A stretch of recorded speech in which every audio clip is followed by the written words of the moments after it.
Please help her, the black girl screamed. The billionaire was shocked to hear it. The street was nearly empty, the kind of night when most people hurried home with their collars turned up and their eyes fixed forward. Streetlights cast pale circles on the wet pavement, their reflections breaking under the thin layer of ice that clung to the ground. The air stung with every breath, sharp enough to make the lungs ache. That's when it happened. A voice, small, frantic, and raw, tore through the quiet. Please help her. It wasn't a polite request. It was a scream born of desperation, the kind that made the hairs on the back of the neck stand straight. It came from somewhere ahead, just beyond the glow of the next street lamp. She stopped mid-step, scanning the sidewalk. Then she saw them. Two little black girls, huddled on the curb near a storm drain where dirty runoff trickled by. One was upright, her thin arms wrapped protectively around the other, who slumped against her side. Their coats hung loose, the fabric worn thin, and their sneakers were soaked through.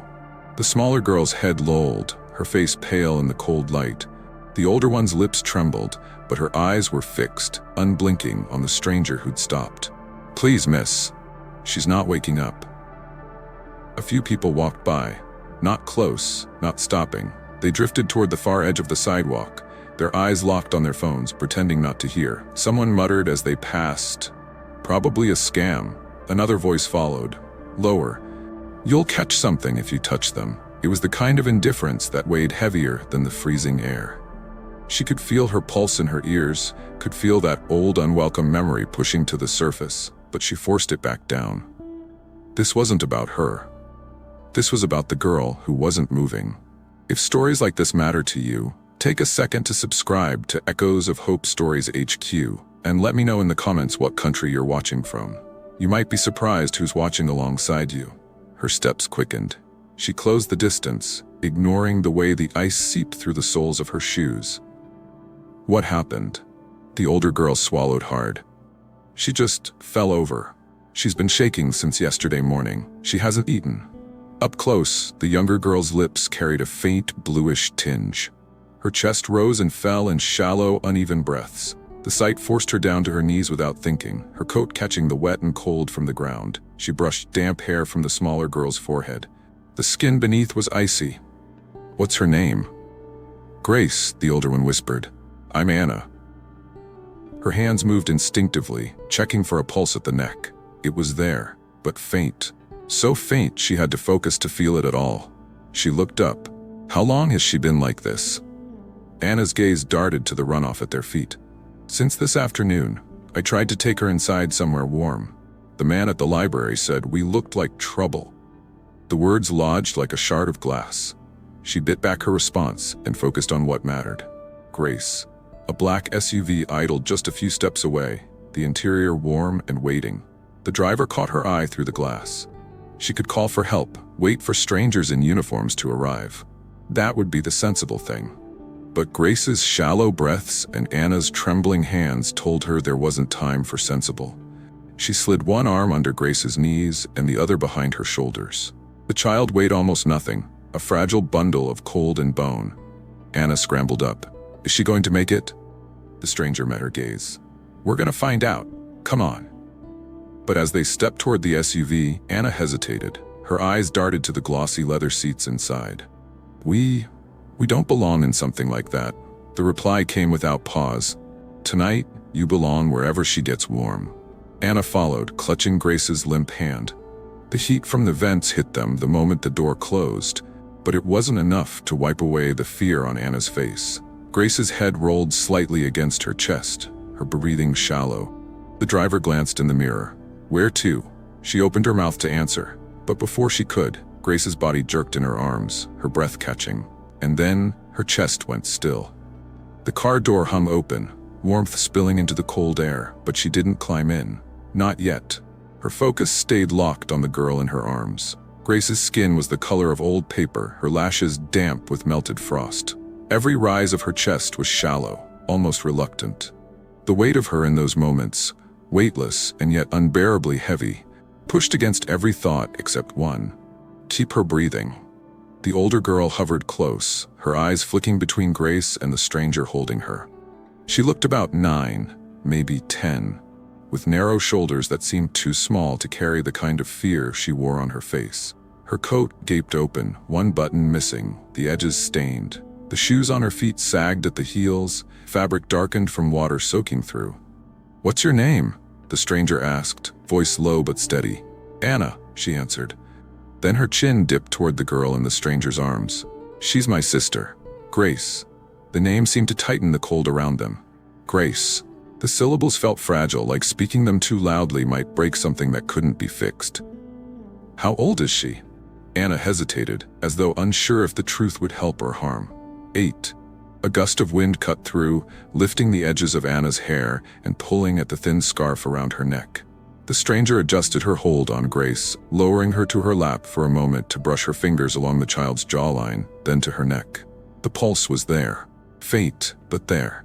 "Has she been like this long?" Anna's voice wavered. "Since this afternoon. She was shivering all morning. Then she stopped." The stranger's eyes narrowed slightly. Stopped. In the cold, that was never a good sign. She glanced toward the car, then back to Anna. "Did you call for help?" Anna's mouth pressed into a thin line. "Nobody listens to us. We tried to go inside the library to get warm. The guard told us to leave, said we didn't belong there. We sat on the bus bench for a while, but..." Her voice trailed off, and she gestured weakly at her sister.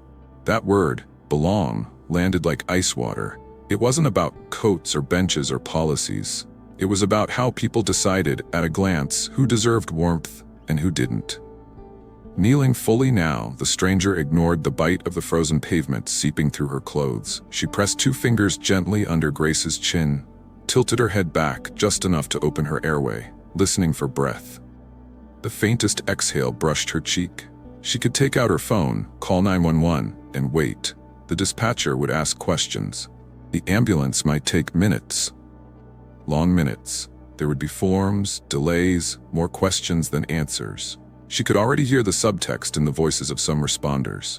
Another homeless kid, another case, another problem to shuffle through a system that had never been built to save children like these. No, not tonight. She shifted her grip, sliding one arm beneath Grace's knees, the other behind her shoulders. Anna startled at the sudden movement, then hurried to keep up as the stranger rose to her feet. "What are you doing?" "Getting her somewhere she can live through the night." Anna's small hands fidgeted at her sides, uncertain whether to trust this stranger who'd appeared out of nowhere. But when the stranger turned toward the open SUV door, she followed without further protest. At the curb, the driver stepped out, holding the door wider. His eyes flicked to Grace's limp body, then to Anna, but he said nothing. The heated air inside the vehicle spilled out, carrying the faint scent of leather and something faintly floral. Anna hesitated at the threshold, staring at the glossy seats as though they were made of glass. We don't belong in something like this." The stranger met her gaze, voice firm. "Tonight, you belong wherever she gets warm." That seemed to settle it. Anna climbed in, never letting go of Grace's hand. The stranger followed, cradling the child against her as the door shut and the car pulled from the curb. She didn't know exactly where they'd end up yet, only that waiting was no longer an option. The door clicked shut, sealing them into a cocoon of warmth. The sudden change was jarring, from the biting air outside to the steady heat streaming from the vents. The smell of leather and faint cologne clung to the air, nothing like the damp, metallic scent of the street they'd just left behind. Grace's head rested against the stranger's shoulder, her skin still cold but no longer stone-like. The shallow rise and fall of her chest was the only sign that life still clung to her. Anna sat stiffly beside them, hands gripping her knees, as if afraid she might leave marks on the perfect seats. The driver glanced into the rearview mirror. "Hospital?" "Yes, and fast." The SUV eased away from the curb, its engine humming low. City lights streaked across the tinted windows as they cut through traffic. Outside, the sidewalks were dotted with people hurrying along, collars up, eyes down, no one pausing to look twice. Anna's gaze kept drifting to the stranger, then away again, her brows pinched. Finally she spoke, her voice so small it barely carried over the hum of the road. "We really don't belong in something like this." The reply came without hesitation. "Tonight, you belong wherever she gets warm." Anna's lips pressed together, and for the first time her shoulders dropped a little, though her hands stayed clasped tight in her lap. The heat from the vents brushed her cheeks, bringing a hint of color back into them. She exhaled slowly, almost as if she'd been holding her breath since they met. The stranger shifted Grace slightly, one arm supporting her head, the other curled under her knees. The child was light, too light for 8 years old, and each exhale against her neck felt like a thread that could snap without warning. "Has she eaten today?" the stranger asked. Anna shook her head. "Not since yesterday morning." A pause. "Why didn't you get food?" Her eyes darted to the window. "We tried. Went to the library first, just to get warm. The guard stopped us at the door, said we looked like trouble, said we couldn't come in if we weren't there for real business." The stranger's grip on Grace tightened. She knew what looked like trouble meant. It wasn't about noise or rules. It was about the color of their skin, the clothes they wore, the way people decided who fit in public spaces. Anna went on, her voice flat. "We sat on the bus bench for a while. I thought maybe if we kept moving, she'd stay warm. But she just got quieter. Then she stopped walking." Silence filled the cabin for a moment, broken only by the sound of the tires on wet asphalt. The stranger's gaze flicked to the driver. "Kalm. 8 minutes if we make the lights. Make them." The SUV surged forward, weaving smoothly through the thinning evening traffic. Street lamps flashed past, each one briefly illuminating Anna's face. Her eyes were rimmed red, not just from the cold but from something deeper, the kind of tired that didn't go away with a night's sleep. "Does she have any medical problems I should know about?" the stranger asked. Anna shook her head. "We've never been to a doctor. Not really. People don't help us like that." There was no bitterness in her voice, only resignation, as though this was just how the world worked. The stranger leaned her head back briefly, steadying her breath. The inside of the SUV was warm, quiet, and expensive, a world apart from the slush-covered curb where they'd found each other. The contrast pressed hard against her chest. Anna glanced down at Grace's small hand resting in her lap. She began rubbing it gently, as if trying to coax warmth back into it. "She's so cold," she whispered. "She'll be warmer soon," came the steady reply. The city hospital came into view, its emergency bay lit bright against the dark night. The driver slowed only enough to make the turn before pulling up to the entrance. As the stranger reached for the door handle, Grace shifted slightly in her arms, her lips parting in a faint gasp. It was barely a sound, but it froze both women for a moment. Then the stranger stepped out, boots meeting the wet pavement, and strode toward the sliding glass doors, carrying the girl who had no business being this close to death. The ER's sliding doors parted with a hiss, letting in the rush of warm, antiseptic air. Inside, fluorescent panels cast a harsh white light over the waiting area. The stranger didn't slow, moving straight toward the triage desk with Grace cradled against her chest. A nurse behind the counter looked up and froze. Her eyes widened at the sight of Grace's limp body and bluish lips. "Room 3, now." 2 other nurses appeared instantly, one wheeling a gurney, the other snapping on gloves. Grace was transferred with quick, practiced movements, her head supported, a thermal blanket already being pulled from a nearby cart. Anna stayed close, her hand clinging to the gurney's edge until a nurse gently guided her toward the waiting area. "Let them work, sweetheart. We'll take care of your sister." She didn't move far, just to the first row of chairs, eyes locked on the curtain that swallowed Grace. The stranger turned to follow the nurses inside, but a voice stopped her. "Ma'am, I need some information first." A clerk had stepped out from behind the desk, clipboard in hand.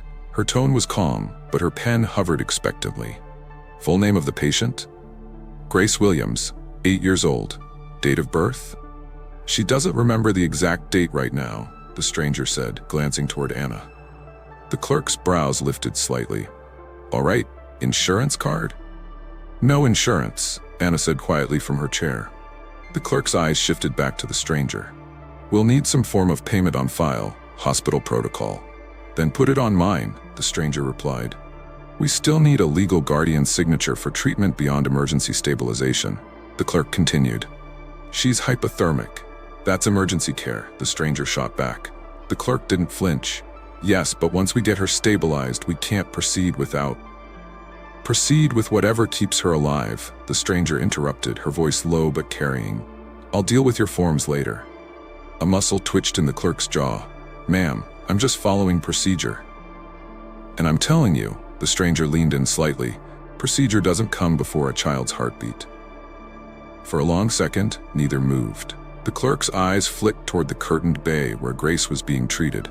Something in her expression softened, but her pen still tapped against the clipboard. I'll mark her as provisional coverage, but risk management will want. They can want whatever they like. Just don't slow them down. The clerk nodded once, made a quick note, and retreated toward the desk. The stranger stepped closer to Anna, who was sitting stiff-backed in the waiting chair.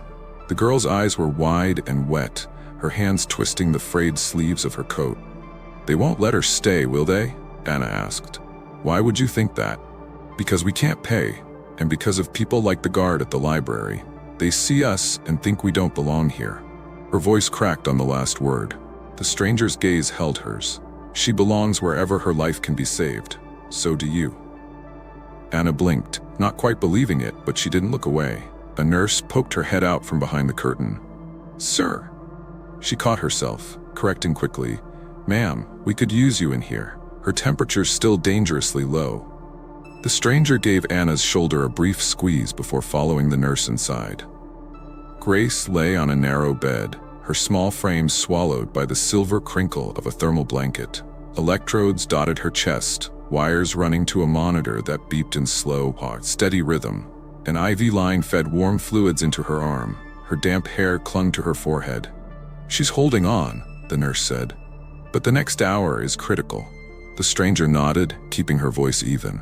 Then let's make sure she gets through it. Outside, Anna stayed rooted in her chair, her eyes fixed on that closed curtain, waiting for any sign that her sister was coming back.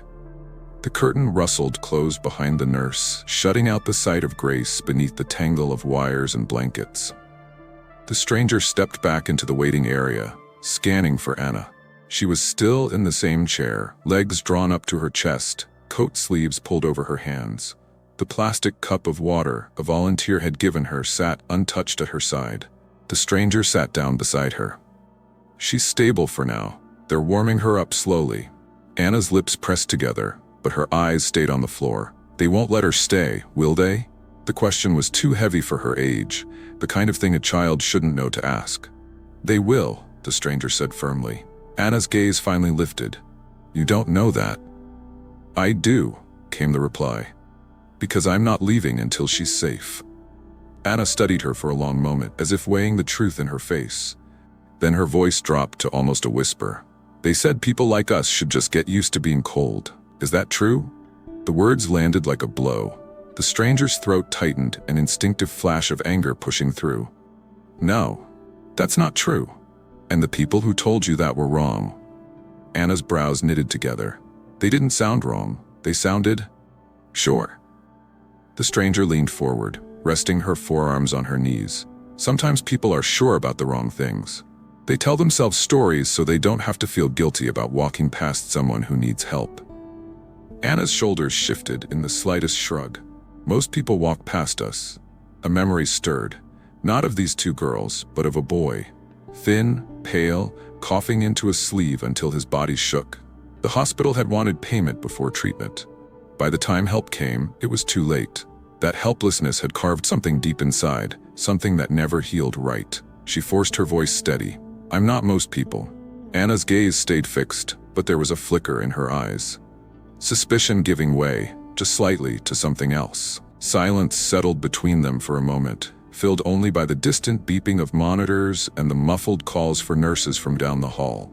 Do you have anyone who takes care of you? The stranger asked gently. Anna shook her head. Not really. Just me and Grace. And sometimes people we stay with. But not for long. Why not for long? They say we're too much trouble. Or we don't fit in.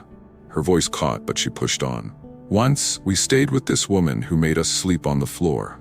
Said her couches were for paying guests. The stranger's jaw tightened. There was no mistaking the subtext. What they looked like, where they came from, how easily others decided their value. Where do you go when it's cold? Wherever they don't notice us. Sometimes the bus station. Sometimes the laundry place if the manager isn't there. The stranger exhaled slowly. That's over for now. While your sister's here, you're both staying warm, and when she's out, I'll make sure you have somewhere safe. Anna's lips parted slightly, as if she wanted to believe it but couldn't quite let herself. You can't promise that. Yes, I can, the stranger said.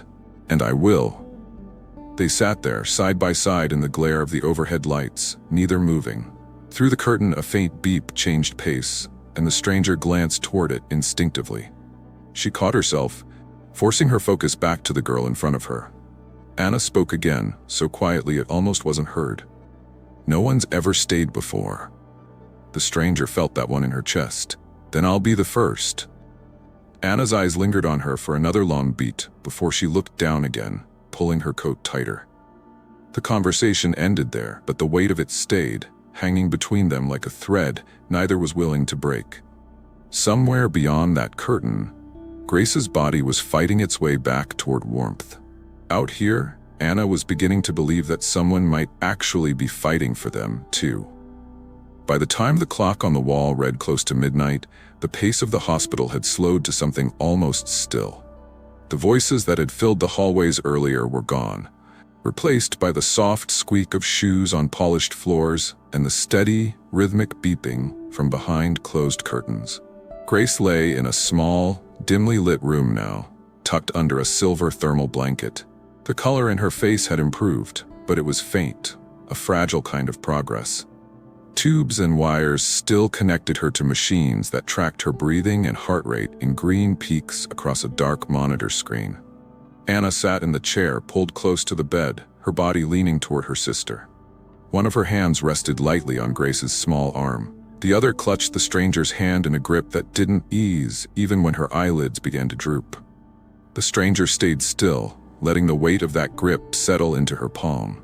She could have stepped out to make calls, to handle the storm of work obligations piling up in her absence.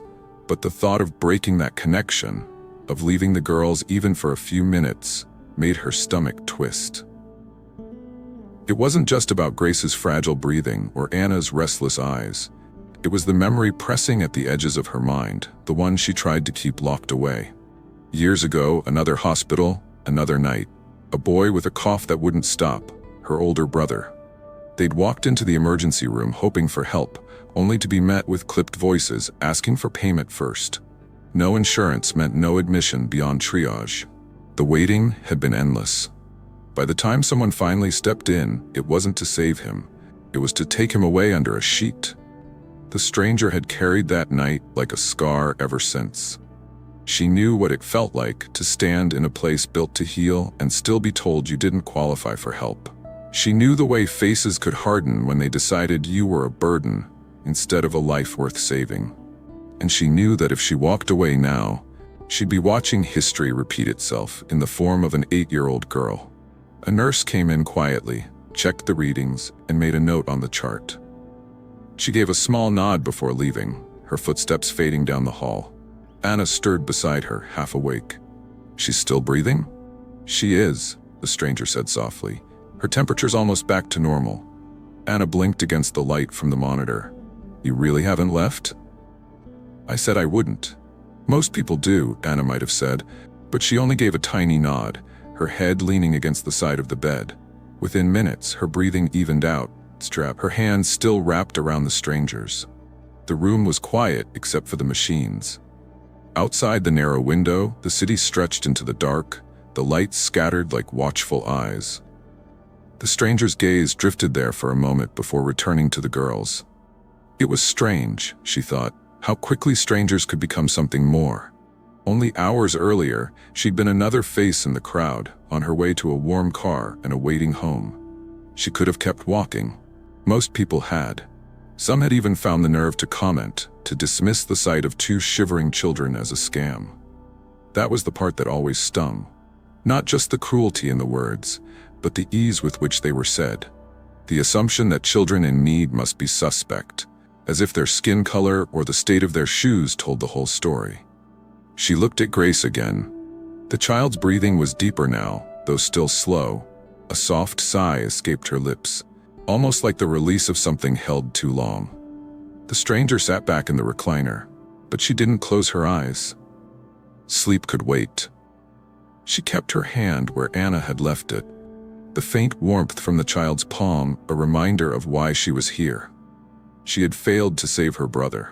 She had walked out of that hospital with empty hands and a hollow chest. She had promised herself that if she was ever in a position to keep someone else from feeling that same loss, she would take it. No matter the cost, tonight she was keeping that promise. And as the hours stretched toward dawn, she knew she'd stay right there, through every beep, every breath, and every shadow that crossed the doorway, until both girls were safe. By morning, the hallway outside Grace's room was alive again. Carts rattling over tile, nurses calling out lab results, the faint scent of fresh coffee drifting in from the station. Anna sat cross-legged in the chair by the bed, watching a cartoon on the wall-mounted TV, though her eyes kept flicking back to her sister every few seconds. Grace was awake now, sipping broth through a straw, her small hands wrapped tight around the cup as if she feared it might disappear. The door creaked open, and a woman in a tailored navy suit stepped inside. She was in her 50s, with neatly cropped hair and sharp eyes that swept the room in a single glance. They landed briefly on the stranger, then moved to the girls. "Good morning. I'm Diane Reynolds, Hospital Social Services."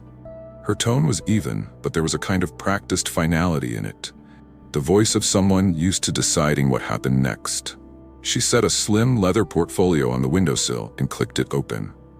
2 minors, no parent or legal guardian present, brought in for emergency medical care. Is that correct? "That's incomplete," the stranger said, rising from the recliner. "They were found outside in freezing temperatures, one unconscious. They're alive because they were brought here last night." Diane's pen hovered over her notepad for a moment, then she looked directly at Anna. "Sweetheart, can you tell me where your parents are?" Anna's gaze dropped to her lap. "We don't have parents. Any relatives? Aunts, uncles, grandparents?" Anna shook her head. "No one who wants us." Diane made a note, her expression unreadable. "All right, without a legal guardian, we have to look at options for safe placement. The most immediate would be foster care." The words landed like a stone. Anna's head snapped up. "No, we're not going back there." Diane's voice softened, but only slightly. "Foster care isn't always bad. Some families are. You don't know," Anna cut in, her voice sharp and shaking at the same time. "Last time they locked the fridge, said we couldn't eat unless they said so. They kept the heat off at night. Grace got sick. I'm not going back." Grace's hands tightened around her cup and she glanced nervously between them. "They're staying with me?" the stranger said, her tone leaving no room for negotiation. Diane's brows rose. "I understand your concern, but that's not how this works. You're not a relative, and without court authorization or foster licensing, we can't discharge them into your care. I can get whatever authorization you need. Paperwork, background checks, lawyers, whatever it takes." "This isn't about money," Diane replied, keeping her voice level. "It's about legal process.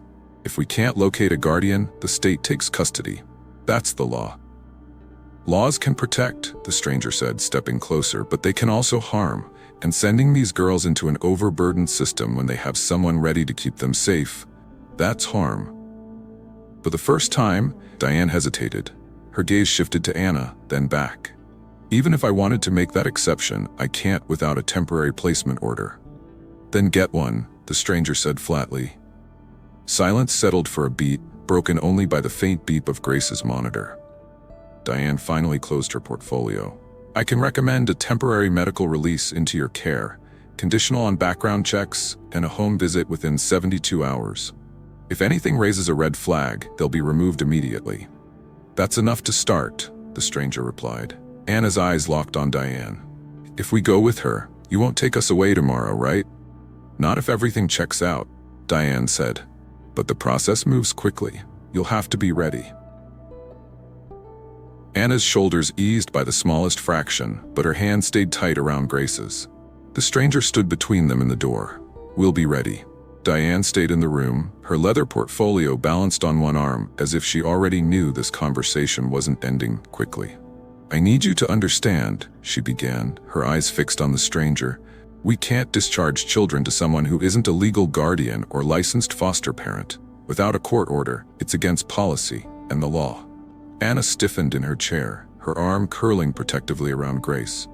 "Please," she blurted, the edge of panic in her voice. "Don't send us away." Diane's tone didn't change. "Anna, I know you're worried, but foster care can be a safe option. You'll have a roof over your head, food, people too." "That's not true," Anna cut in, shaking her head hard. "We've been there. They kept food locked up. They kept the heat off even when it was freezing. And they—" Her voice cracked before she could finish. Grace's voice was barely audible, but it stopped the room cold. "I want to stay with Anna." Her small hand reached for her sister's, fingers curling around it with surprising strength.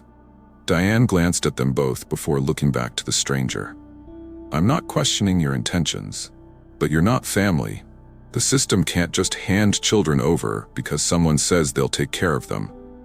"I'm not saying I'll take care of them," the stranger replied, her voice firm.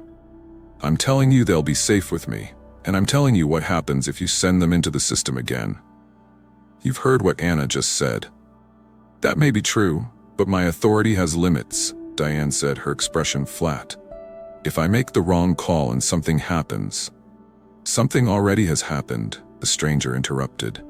"They were freezing to death on a street because every door shut in their face. Doors like the library. Doors like the foster homes that were supposed to protect them.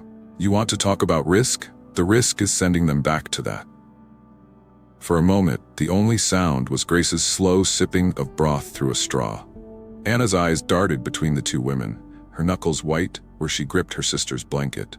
Diane's pen tapped lightly against her folder, a small, steady sound.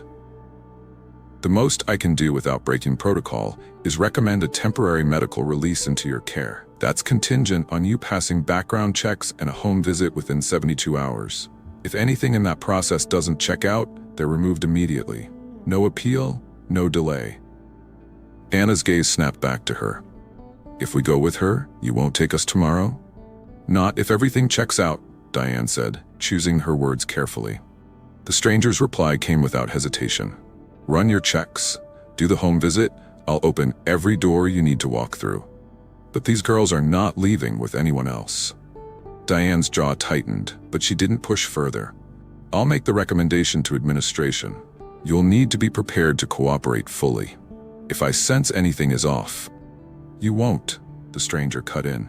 Grace rested her head against Anna's arm, her eyes fluttering shut. Even in sleep, her fingers stayed hooked around her sister's hand. Diane closed her folder with a soft snap. "I'll start the paperwork. You'll be contacted before discharge to confirm next steps." Anna's voice was barely more than a whisper. "You mean we can go home with her?" The stranger met her eyes. "Yes, we're going to get you both somewhere safe." Anna's face didn't light up, not exactly, but the tension in her shoulders eased just enough to show she was letting herself believe it, at least for now. Diane gave one last look toward the bed before turning for the door. 72 hours? She said over her shoulder. "Don't make me regret this." The stranger didn't answer. She was already focused back on the girls, silently vowing that no matter what those 72 hours brought, they weren't going back to the life they'd just escaped. The room had gone quiet again after Diane left, the only sound the low hum of the heater and the occasional rustle of Grace shifting under the blanket. Anna had moved her chair closer to the bed, her hand resting protectively over her sister's. The stranger sat back in the recliner, the conversation with Diane replaying in her mind like an echo she couldn't switch off. Temporary medical release, 72 hours, background checks, home visit.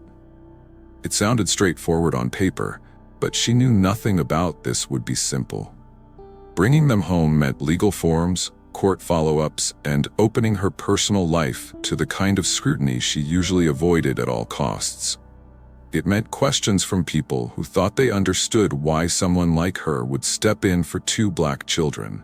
Questions laced with the same quiet prejudices that had left these girls freezing on a sidewalk in the first place.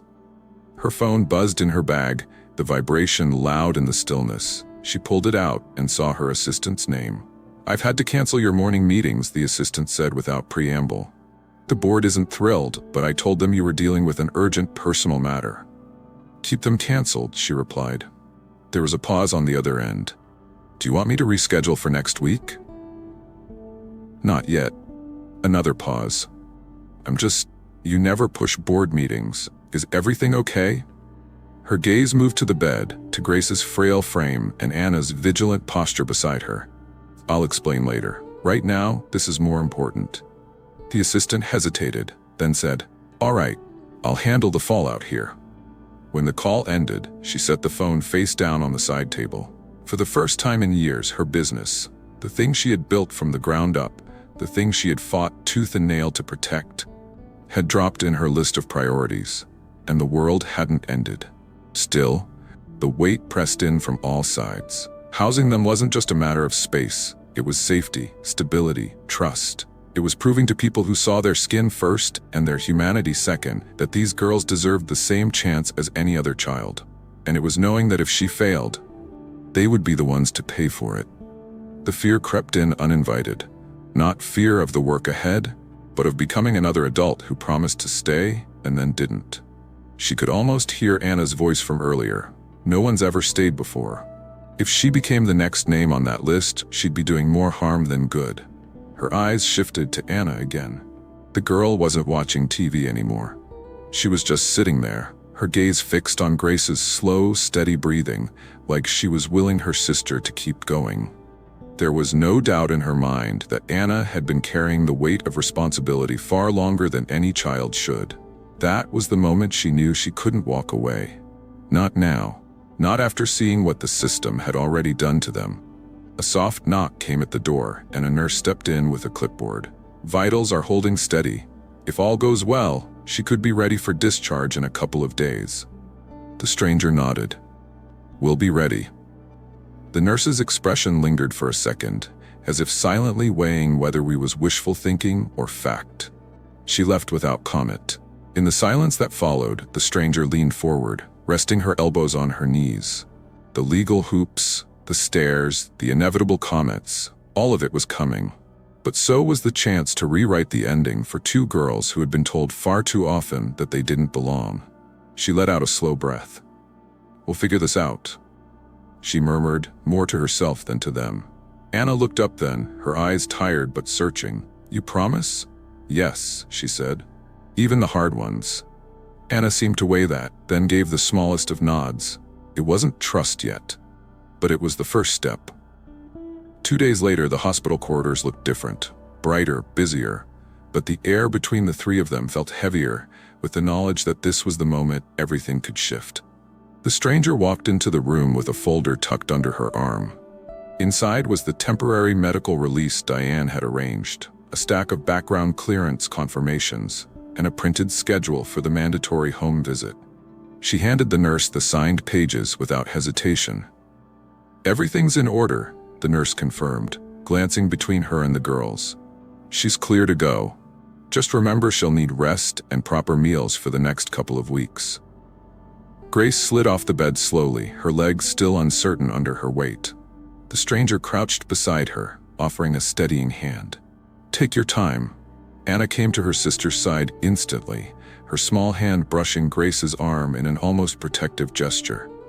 The stranger noticed how naturally the roles reversed. Anna as caretaker, Grace as the one being shielded, even now leaving the safety of the hospital. The walk to the exit was quiet, the shuffle of Grace's steps accompanied by the steady squeak of Anna's shoes on the tile. The automatic doors parted, letting in the cool air. A black SUV waited at the curb. This time, Anna didn't hesitate to climb inside. The ride home passed with Anna leaning slightly toward her sister, whispering things too soft for anyone else to hear. The stranger didn't interrupt. Some moments weren't meant to be shared. When they pulled into the driveway, Anna's head lifted. Her eyes widened at the sight of the house, its wide porch, the warm light spilling from the windows, and the faint smell of food drifting even before the door opened. You live here? Anna asked quietly, as though the idea didn't quite fit. Yes, the stranger replied, unlocking the door. And now, so do you. Inside, the difference was immediate. The air was warm, the floors clean, the couch piled with soft blankets. Grace's gaze lingered on a framed photograph by the fireplace, while Anna's drifted to the dining table already set for dinner. The stranger noticed the way Anna's eyes kept darting, as if expecting someone to step in and tell her this wasn't for her. "Sit," she said gently. Anna moved toward the table cautiously, almost as if crossing into forbidden ground. Grace followed, sinking into the chair beside her. The stranger brought out a tray, roasted chicken, mashed potatoes, green beans, and warm bread, placing it within reach. Anna hesitated, her hands hovering over the plate. "No one's going to stop you," the stranger said, catching her pause. Anna picked up her fork and took a small bite, glancing sideways as if expecting a reprimand. When none came, she took another, then another. By the time she reached for the bread, her shoulders had loosened, and the guarded look had started to fade. Grace ate more slowly, but each bite seemed to bring a little more color back to her face. "This is a lot," Anna said after a while, her voice almost shy. "It's just dinner," the stranger replied, "and there's more if you want it." The words seemed to land harder than intended. Anna's fork paused mid-air, and she set it down carefully before speaking again. "Before, we weren't allowed seconds unless they said so, and if we took too much, they said we were greedy." The stranger kept her voice steady. "Here, you take what you need." Anna nodded slowly, then reached for another piece of bread. Grace smiled faintly at her sister's choice, as if that small act was a victory. After the plates were cleared, Anna lingered at the table, her hands wrapped around the mug of tea she'd been given. Her gaze moved from the fireplace to the bookshelves, then to the stranger. "It doesn't feel real," she admitted. "It will," came the quiet reply. And for the first time since they'd met, Anna didn't respond with skepticism. She just sat there, holding the warmth in her hands, as if memorizing the way it felt. 3 days had passed since they left the hospital, and the rhythm in the house was starting to settle. Breakfasts with no rush, afternoons where Grace napped on the couch while Anna pored over books pulled from the shelves. The stranger found herself watching them more than she admitted, almost disbelieving they were the same girls she'd found huddled on a curb.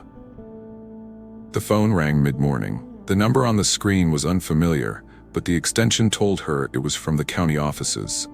She stepped into the study and closed the door before answering. "Miss Carter, this is Lydia from Child and Family Services." The voice was brisk, almost clipped. "We're following up on the temporary medical release for Anna and Grace Williams. The case is under review for permanent placement." Her grip on the phone tightened. "They're already placed. They're with me." "That arrangement is temporary," Lydia replied. "Standard procedure is to transition minors without legal guardians into long-term foster care. We have families prepared to—" "They're not going to strangers," the stranger said, her voice cooling. "I understand your concern, but you're not a relative, and without a formal guardianship order." "Then I'll get one." There was a pause on the other end.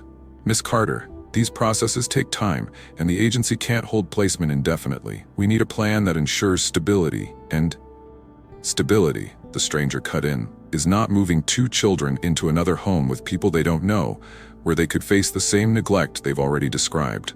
You want a plan? Here's mine. I'm filing for full guardianship." Lydia's tone didn't shift.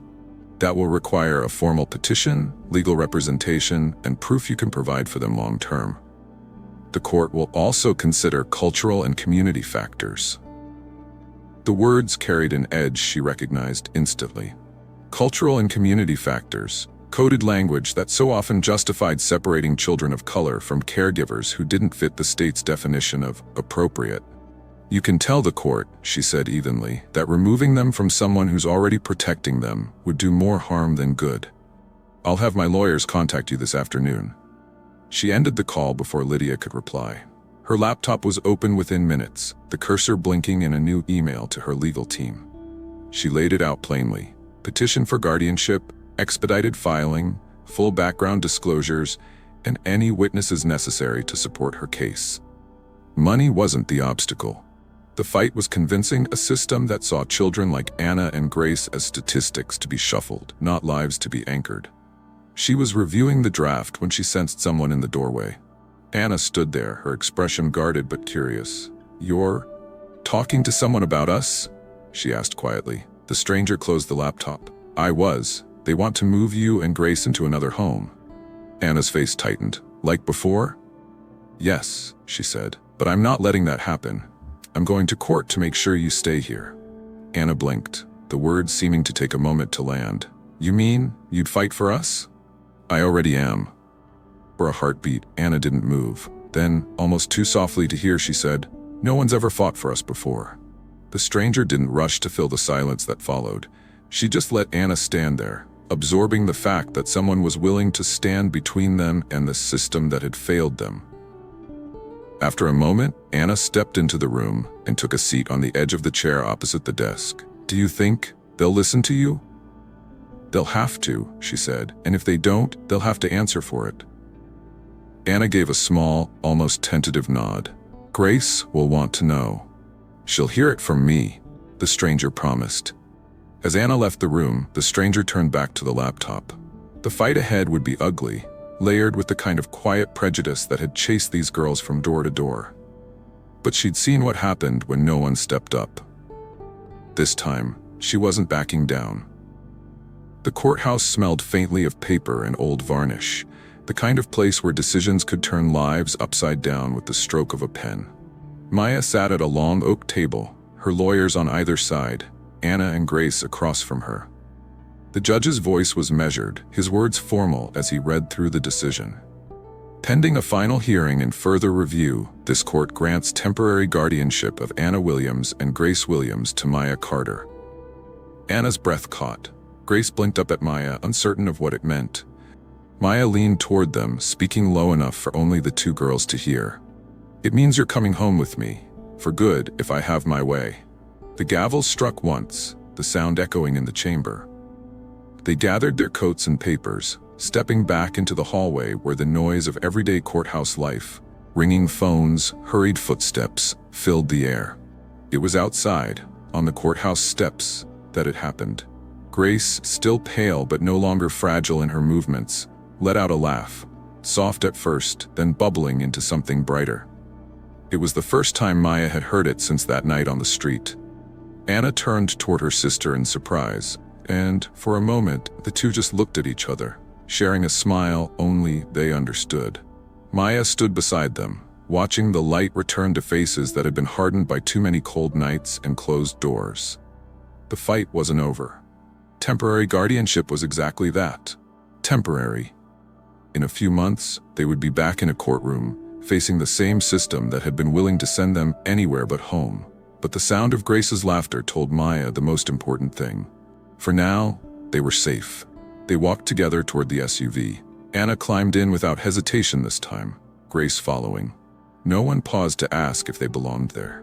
The warmth of the car, the quiet sense of being together, replaced the chill of every place that had turned them away. On the drive back, Grace leaned against the window, tracing shapes in the fog her breath left on the glass. Anna sat forward slightly, looking out at the city like it was a different place than the one they'd been surviving in just a week ago.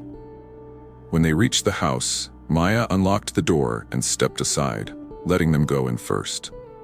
She watched as Grace wandered to the couch, curling into the corner with one of the blankets. Anna drifted toward the kitchen, the same hesitance in her step she'd had the first time, though now, instead of standing at the edge, she went straight to the cupboard and took out mugs for tea. Maya leaned against the doorway, the weight of the day settling over her. She thought back to the moment she'd heard that voice on the street. Please help her. She'd assumed the plea was for Grace, and maybe it had been. But as the days unfolded, she realized it had reached deeper than that. She thought she was stepping in to save two sisters from a night in the cold, from a system that didn't care enough to see them. She hadn't expected them to pull her out of her own quiet detachment, to remind her why she'd built the life she had, and why she could risk shaking it if it meant changing someone else's story. She thought she was answering a call to help. She didn't know they were saving her too. The kettle clicked off in the kitchen. Anna carried the mugs to the table, setting one in front of Maya without a word. Grace giggled softly from the couch at something on the television, the sound filling the room like the warmth from the fireplace. Maya wrapped her hands around the mug, letting the heat sink into her palms. This was only the beginning, but it was a beginning she'd chosen, and one she wasn't about to give up. She looked from one sister to the other, committing the moment to memory. "Have you ever stepped in when no one else would?" she asked quietly, more to herself, but knowing the question was bigger than the room. If you've been watching this story and it's made you think of a time you acted or wished you had, share it in the comments. And if you believe every child deserves warmth, safety, and a place where they belong, subscribe to Echoes of Hope Stories HQ. Because the more we speak up, the fewer children have to wait in the cold for someone to stop and listen.